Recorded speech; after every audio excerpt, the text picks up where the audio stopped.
Continuamos en la otra cara de la moneda, analizando los temas más importantes en el país y vamos a hablar de otro tema muy importante y es de lo que viene sucediendo con el COVID-19 en el país. Numeral COVID sigue, así usted puede participar a través de nuestras redes sociales, @cablenoticias, @la otra cara CN, porque realmente el COVID sigue y tenemos que seguir también nosotros cuidándonos a pesar de la reapertura económica. Y hemos hablado con diferentes sectores y hay preocupación por lo que pueda pasar en medio de toda esta situación donde ya mucha gente está en la calle, que muchos sectores han reactivado nuevamente sus economías, que era también algo necesario. Vamos a analizar todo ese panorama. Por eso nos acompaña a esta hora Dione Cruz, presidente de la Asociación Colombiana de Salud Pública. Dione, gracias por acompañarnos. Querido Eduardo, un honor como siempre. Qué gusto estar con ustedes, con nuestro querido equipo de Cable Noticias y todos nuestros queridos televidentes. Un saludo muy especial. Pues el gusto es para nosotros, Dione. El análisis sobre el momento en el que estamos, en medio de esta pandemia, donde ya lo decía, muchos sectores se han reactivado. Sí, realmente estamos en un momento bien complejo del país. Ocupamos ya el sexto lugar del mundo por contagios. Somos el 11º en fallecidos. Estos son indicadores realmente alarmantes que nos tienen que poner a pensar. El pico general en el país no ha llegado. Estamos en ese proceso de ascenso en la curva epidemiológica de manera muy acelerada y ese pico se calcula que va a llegar a finales de este mes de septiembre, principios del mes de octubre. Pero también hay que decir que hay diferencias territoriales importantes, mi querido Eduardo y queridos televidentes. No es lo mismo la situación que vive Bogotá o que vivió en su momento Barranquilla, Cartagena o Leticia, Amazonas, a lo que hoy está pasando, por ejemplo, en ciudades del país como Bucaramanga o la realidad que están viviendo en San Andrés, Providencia y Santa Catalina, o lo que está pasando en Valledupar, Cesar o en Córdoba, ¿no? Hay diferencias importantes y hay regiones del país que ni siquiera han entrado a la pandemia con fuerza. Por lo tanto, el llamado especial es a que seamos muy conscientes, a que tengamos unas medidas no solamente de cultura ciudadana, sino de mucha responsabilidad social, empresarial, pero también la labor del Estado es fundamental, querido Eduardo, para proteger la vida y la salud de los colombianos. Recordemos que nuestra constitución política del 91 así lo demanda para los gobernantes. Esa tiene que ser la impronta. Por lo tanto, en los territorios donde todavía no ha llegado con fuerza el COVID, pues tenemos que estarnos preparando, fortaleciendo nuestra capacidad hospitalaria, dotando nuestras clínicas y hospitales de todo lo necesario, las unidades de cuidados intensivos, los ventiladores, pero también el personal de salud, el talento humano en salud, que es esencial y que en Colombia está altamente precarizado. Entonces ya es momento que el país le dé lo que merece a estos héroes y heroínas que tenemos en el país, que son los que han enfrentado la pandemia en esa primera línea, y que no los expongamos, por favor, que no sigamos aumentando sus indicadores de contagio en trabajadores de la salud, que ya llegan a los 9,000 casos, ¿no? Y los fallecimientos que son absolutamente desafortunados y que son evitables si tomamos todas las precauciones del caso, dotamos con los elementos de protección y bioseguridad y desde luego les damos pues todas las condiciones de dignidad laboral de las que nos habla la ley estatutaria del derecho a la salud, la ley 1751 del 2015, que además es una ley que hace parte del bloque de constitucionalidad en Colombia. Sí, Dione, ¿cómo leer lo que pasa, al menos en Bogotá, donde las cifras han venido mejorando y la ocupación de las unidades de cuidado intensivo ha mejorado también? Tenemos ya un margen importante. ¿Cómo leer esa situación cuando se espera también ese pico que nos cuentas? ¿Cómo leer toda esta situación y que ya se empieza a abrir esa economía nuevamente? Y lo decía, hay mucho temor porque lo hemos hablado con otros sectores también médicos y nos dicen, hay temor porque la situación no es nada fácil y hay que tener mucho cuidado. Claro, Bogotá es el epicentro, es uno de los epicentros fuertes de contagio en Colombia. No olvidemos que el 27%, según el DANE, el último reporte de los muertos por COVID-19, las víctimas fatales, está ubicada en la ciudad capital de la República y el 35% de los contagios, querido Eduardo. Entonces, la situación no es para nada sencilla. En el reporte más reciente teníamos 66 muertos por COVID-19 en la ciudad capital. Si la situación sigue como está, probablemente a finales del mes de octubre, principios de noviembre, podríamos tener una necesidad de 2.800 camas de cuidados intensivos, según el reporte de la Secretaría Distrital de Salud. Y realmente nosotros no alcanzamos a 1.850 camas. Entonces tenemos un faltante de 950. ¿Eso qué quiere decir en términos prácticos? Que nuestros trabajadores de la salud van a estar en la disyuntiva de a quién atender. Cuando nosotros observamos lo que ha pasado en estos madrugones, por ejemplo el de San Victorino, que es el más reciente, tenemos que prender las alarmas y tenemos que pensar en interponer una serie de medidas importantes desde el Distrito Capital y del Gobierno Nacional para proteger a la población. ¿Esto qué quiere decir?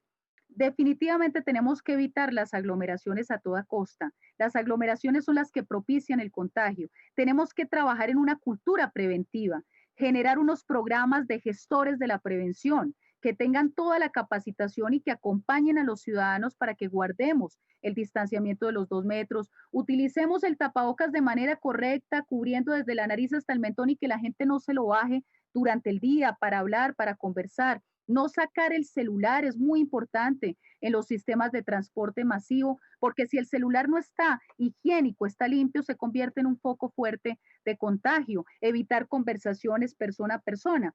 Y en estos lugares, querido Eduardo, donde se están generando estas aglomeraciones, es fundamental aplicar testeo aleatorio, es decir, las pruebas. Un factor que nos está preocupando desde la Asociación Colombiana de Salud Pública es que hemos disminuido muchísimo la capacidad de pruebas, lejos de aumentarla, porque ya hemos fortalecido esa red de laboratorios público-privados con el liderazgo del Instituto Nacional de Salud, que ya hoy por hoy podemos hacer más de 50.000 pruebas en Colombia diarias, pues resulta que estamos haciendo casi que la mitad. Si nos atenemos a las pruebas PCR, que son realmente las más confiables, pues en este momento estamos haciendo en promedio 21.000 pruebas diarias. Eso es muy poco, es decir, hace 2 semanas estábamos llegando a 40.000 pruebas, hoy estamos haciendo la mitad. Y tenemos que subir al techo de la capacidad instalada, que son las 50.000. Es la única manera de comprender la dinámica epidemiológica, hacer los aislamientos oportunos de quienes nos den positivo para COVID-19, apoyar a estas personas porque hay personas que no tienen las condiciones para hacer un aislamiento debido, porque viven en condiciones de hacinamiento, porque hay situaciones que dificultan esta condición, viven con personas que padecen enfermedades crónicas o personas mayores de 60 años. Por lo tanto, tenemos que apoyar desde el Distrito Capital de manera conjunta con todas las entidades, la Secretaría de Salud, la de Desarrollo Económico, la de Educación, la Policía Nacional, el Instituto de Economía Social, el IPES, todos de manera conjunta en esos programas de gestores de la prevención. Incluso con la Secretaría de Movilidad se puede hacer una excelente alianza de trabajo para llegar a los sistemas de transporte masivo y enseñarle a la comunidad con los cultores, con los artistas, haciendo un trabajo verdaderamente pedagógico para que todos aprendamos a cuidarnos de una manera consciente, pero entendiendo que no podemos volcar toda la responsabilidad del cuidado en el individuo. Para eso está un Estado responsable, un Estado constitucional que tiene unas finalidades muy claras.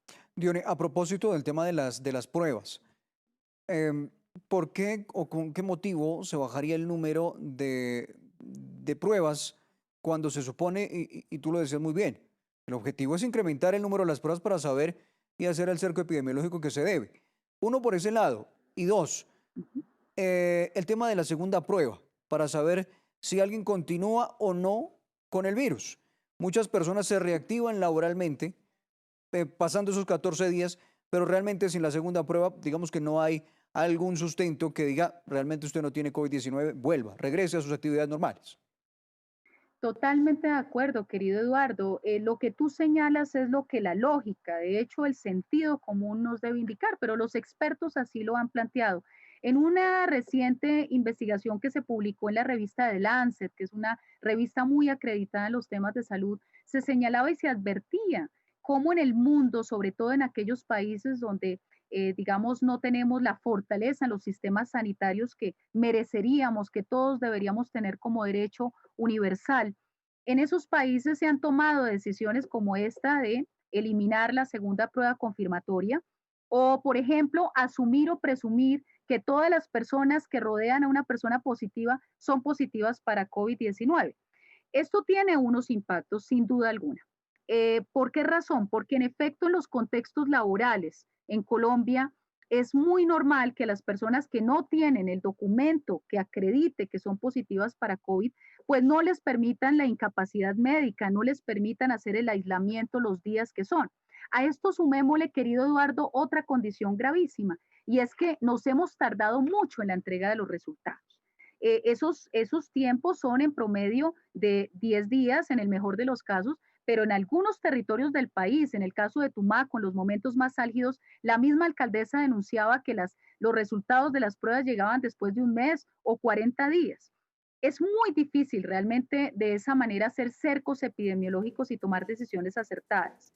Todo lo contrario, yo creo que lo que hemos aprendido en Colombia en este tiempo de pandemia, con lo que nos ha costado en términos de mortalidad y contagio y los efectos adversos que pueden acompañar a las personas recuperadas, entre comillas, porque desconocemos todos los efectos que esto puede generar en los órganos, no solamente el aparato respiratorio, sino cardiovascular, las articulaciones, daños sobre el hígado, sobre los riñones, sobre el cerebro y el sistema neurológico de las personas, pues realmente el esfuerzo mayor tiene que estar enfocado en la realización de las pruebas. Claro. Colombia se ubica a nivel internacional como el país 92 en realización de pruebas por millón de habitantes, o sea que estamos muy abajo. El esfuerzo tiene que realmente ser inmenso y tenemos que llegar a los grupos de riesgo.